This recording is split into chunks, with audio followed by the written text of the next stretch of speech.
नमस्कार दोस्तों, आज की यह बौद्ध कहानी आपके जीवन के लिए बेहद खास है। जो जीवन हम लोग जी रहे हैं वही जीवन की असल सच्चाई है या कुछ और। प्रेरणा जीवन का सत्य बुद्ध नैतिक कहानी। एक बार एक व्यक्ति बुद्ध के शरण में आना चाहता था। कुछ लोगों को बुद्ध सहजा ही स्वीकार कर लेते और संघ में रहने की अनुमति दे देते, पर कुछ लोगों को वो यह कह देते हैं कि पहले एक रात श्मशान में रुक जाओ। इसी तरह एक दिन एक व्यक्ति बुद्ध के पास आया और बुद्ध के संघ में शामिल होने की इच्छा रखते हुए कहा, गुरुजी, मैं आपका शिष्य बनना चाहता हूं। बुद्ध ने कहा, तुम्हें मेरा शिष्य बनने के लिए एक दिन पूरा शमशान में बिताना होगा और वहां तुम जो भी देखोगे, जो भी महसूस करोगे, वह मुझे बता दोगे। उसके बाद ही तुम संघ में शामिल हो पाओगे। वो व्यक्ति ये सुनकर डर गया। उसने बुद्ध से कांपती आवाज में कहा, गुरुजी, दिन में तो ठीक है, लेकिन रात में श्मशान में खतरा है। बुद्ध ने कहा, कैसा खतरा? व्यक्ति ने कहा, वहां भूत प्रेत होंगे, वो मुझे जान से मार देंगे या मेरा जीवन नर्क बना देंगे। भूत प्रेत का खौफ उस व्यक्ति के मुख पर साफ दिख रहा था, पर बुद्ध ने कहा, भूत प्रेत को किसने देखा है? व्यक्ति ने कहा, नहीं, पर मैंने बहुत सुना है। और भी कुछ ऐसे लोग हैं जिनमें भूत आ जाते हैं और वो अजीब अजीब हरकतें करते हैं। इस पर बुद्ध ने कहा, फिर तो अब मेरे पास ये स्वर्णिम अवसर है ये खोजने के लिए, क्या भूत प्रेत होते हैं या नहीं। तुम एक रात शमशान में गुजारो, वहां तुम्हें लगे कि भूत हैं, तो देखना कि वो कैसे दिखते हैं, और अगर ऐसा कुछ नहीं हुआ तो आप ये जान पाओगे कि भूत प्रेत जैसी कोई चीज नहीं होती। इस तरह पूरी रात आप जो भी अनुभव कर पाओ वो सुबह मुझे बताओ। बुद्ध की बातों से वो व्यक्ति जिज्ञासु हो जाता है। व्यक्ति बोला, ठीक है गुरुजी, मैं एक पूरा दिन और रात शमशान में गुजारूंगा। बुद्ध ने कहा, ठीक है, अभी तुम स्नान कर लो और आश्रम में भोजन करके आराम करो। कल सूर्य की पहली किरण के साथ ही श्मशान पहुंच जाओ। व्यक्ति के जाने के बाद बुद्ध ने अपने 4 शिष्यों से कहा कि वह व्यक्ति कल शमशान में जाएगा, तुम उसके पीछे जाओ और उस पर नजर रखो, पर ध्यान दे कि उसे भनक भी ना लगे कि कोई उस पर नजर रख रहा है। अगले दिन सुबह ही वो व्यक्ति शमशान पहुंच गया। बौद्ध भिक्षु भी उस व्यक्ति का पीछा करते हुए एक जगह छिपकर उस व्यक्ति पर नजर रखते रहे। जब तक दिन था तब तक वो शख्स शमशान में इधर उधर घूमता रहा। उसे खास अंदाज में कुछ भी अनुभव नहीं हुआ, लेकिन जैसे सूर्य के साथ अंधेरा घनाता जा रहा था, उस व्यक्ति की धड़कनें धूमिल होती जा रही थी और सुबह होते ही वो बुद्ध के पास पहुंच गया। बुद्ध ने व्यक्ति से पूछा, बताओ, शमशान में कैसा समय गुजरा? तुमने क्या अनुभव किया, क्या देखा?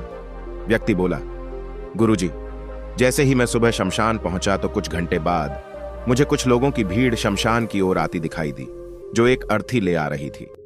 मैंने जब उन लोगों को ध्यान से देखा तो उनमें से कुछ लोग बेहद दुखी थे, कुछ लोग सामान्य थे और कुछ लोग बेहद खुश थे। वो लोग उस मृत इंसान के बारे में बोल रहे थे कि इस व्यक्ति ने बहुत अच्छे कर्म किए हैं और वह बहुत किस्मत वाला है। इसके बाद मृत वृद्ध के पुत्रों ने अपने वृद्ध पिता की चिता को अग्नि दी। अर्थी के साथ शमशान आए लोग कुछ देर तक देखते रहे। चिता प्रचंड अग्नि की लपटों से धू धू करके जलती रही। सभी लोग जलती चिता को निहार रहे थे। जैसे कि चिता की अग्नि मंद हुई, वहां मौजूद लोग भी वहां से जाने लगे। कुछ देर बाद वहां 2 और अर्थी आई। एक अर्थी किसी अमीर व्यक्ति की थी जो हर तरह के फूलों से बहुत सजी धजी थी। उस अर्थी के आसपास बहुत से लोग भी थे। और दूसरी अर्थी एक गरीब व्यक्ति की थी जो अत्यंत साधारण सी थी और उसके आसपास गिने चुने ही लोग थे। अमीर व्यक्ति की चिता चंदन की लकड़ी से जलाई गई, जबकि गरीब व्यक्ति की चिता साधारण लकड़ियों पर जलाई गई। पहले अमीर व्यक्ति की चिता जल गई क्योंकि वो अमीर था। उसके बाद गरीब व्यक्ति की चिता जलाई गई। दोनों की चिताएं जब जल गईं, तो सभी लोग शमशान से चले गए। अब बुद्ध ने कहा, उनके बच्चों को देखकर तुमने क्या समझा, क्या अनुभव किया? व्यक्ति ने कहा, गुरुजी, दोनों की चिताएं एक जैसी थीं। दोनों के शरीर की चिताएं एक जैसी थीं।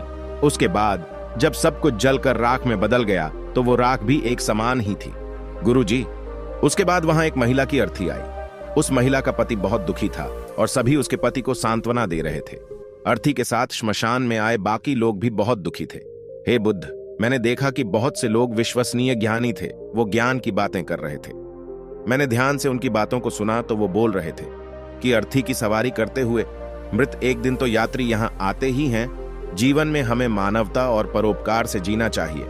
अधर्म से दूर किसी को भी कभी भी अभिवंचना नहीं देना। धन के पीछे हमेशा भागकर जो हम अपने जीवन का सुख चैन गंवाते हैं, और अंत में जो भी धन इकट्ठा करते हैं वो सब कुछ तो धरे का धरा रह जाता है। गुरुजी, उनके बाद शमशान में कोई अर्थी नहीं आई। इस पर बुद्ध ने पूछा, तुम सारी रात वहां रहे हो तो क्या वहां कोई भूत प्रेत है?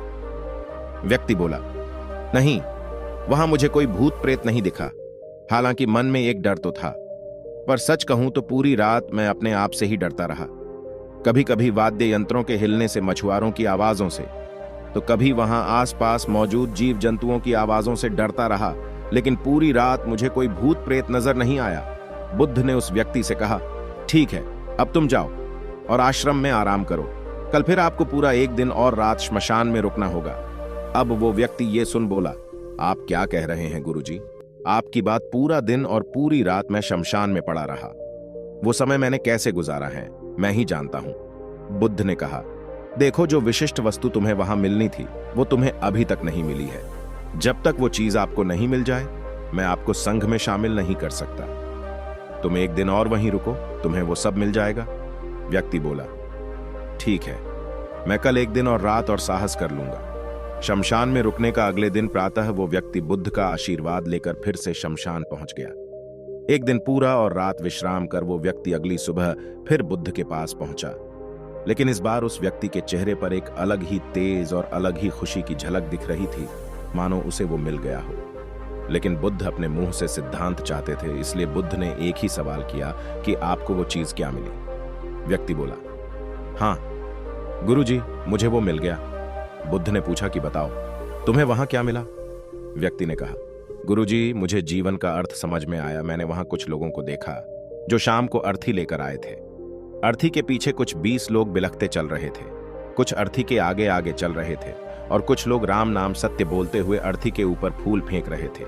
सभी बहुत दुखी थे। भीड़ में मौजूद कुछ लोग तो सिर्फ दुखी होने का नाटक कर रहे थे।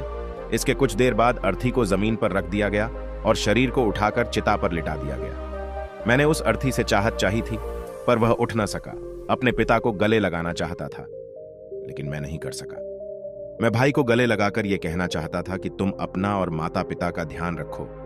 घर और परिवार की जिम्मेदारी अब तुम्हारे ऊपर है, इसे शुरू करो। इससे मेरी आत्मा को शांति मिलेगी। कुछ समय बाद मेरे मुंह को कपड़े से ढका गया और शरीर के ऊपर कई लकड़ियां रख दी गई। मुझे अब भी कुछ दिखाई नहीं दे रहा है।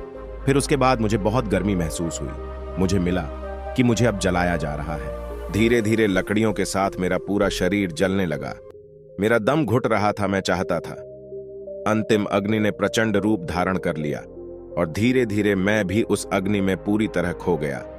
पूरी रात मैं ऐसे ही जलता हुआ दृष्टिगोचर हो रहा था।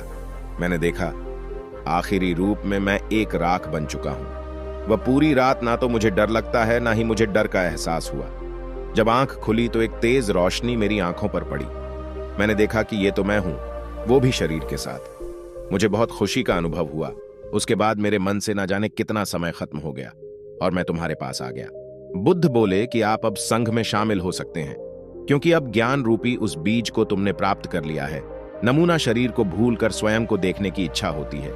इसी ज्ञान की प्राप्ति के लिए मैंने आपको शमशान भेजा था, जहां पर आप ये जान जाते हैं कि शरीर नश्वर है, नेत्रों से दिखने वाली हर चीज नश्वर है। शमशान आने वाला हर व्यक्ति भी यही समझ रहा है, पर शमशान से कहा जाता है ही वो सब भूलकर फिर से काम में लग जाते हैं। झूठी बातें, लूट, अधर्म, लालच, लालसा, बुराई, क्रोध, अपशब्द, इस प्रकार के बुरे से बुरे कर्मों को अंजाम दिया जाता है।